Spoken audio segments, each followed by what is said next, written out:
Now it's time for our pop break, and we turn it once again to Stephanie Haney for a little more information on what's happened. Oh, what's happened today? The Bachelor and the Bachelorette just keep giving when it comes to Hollywood headlines.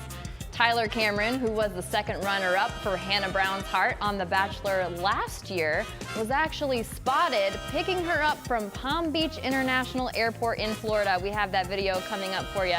Now, naturally, that was sparking rumors that they're dating again, but sources say they are just friends.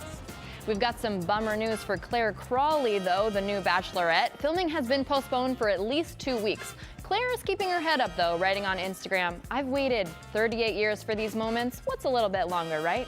So much maturity. This afternoon, movie star Idris Elba shared that he's tested positive for coronavirus, but that we should not worry about him. I just wanted to share my news with you guys, and I will keep you updated as how I'm doing. But so far, we're feeling okay. All right, man, stay positive and don't freak out. He tweeted the announcement that he has no symptoms, but he's been isolated since he found out about being possibly exposed to the virus, and that was on Friday. Tom Hanks, who also tested positive, is keeping us updated and laughing from Australia with a post thanking his helpers and sparking a debate over the right way to eat Vegemite. While his partner, singer Rita Wilson, also positive, is using her free time to crowdsource a playlist called Quarantunes, for people recovering and staying in. Some of her suggestions for listening in isolation include her song, Girls Night In, Locked Up by Akon, and Stuck With You by Huey Lewis and the News. That girl's got a sense of humor.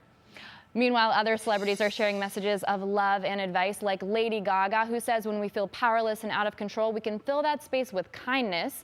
And Miley Cyrus reminding us to make smart decisions, be considerate, and take care of one another. And then there is Maria Shriver, who is also sharing calming words. She shared that on Sunday, writing that even though we might be anxious and get scared, we will get through this, and reminding us all to stick together. Making that point, about the mental health and how it's so important, just as important as physical health, and we can all keep that in mind. Definitely. All right, thanks, we appreciate it.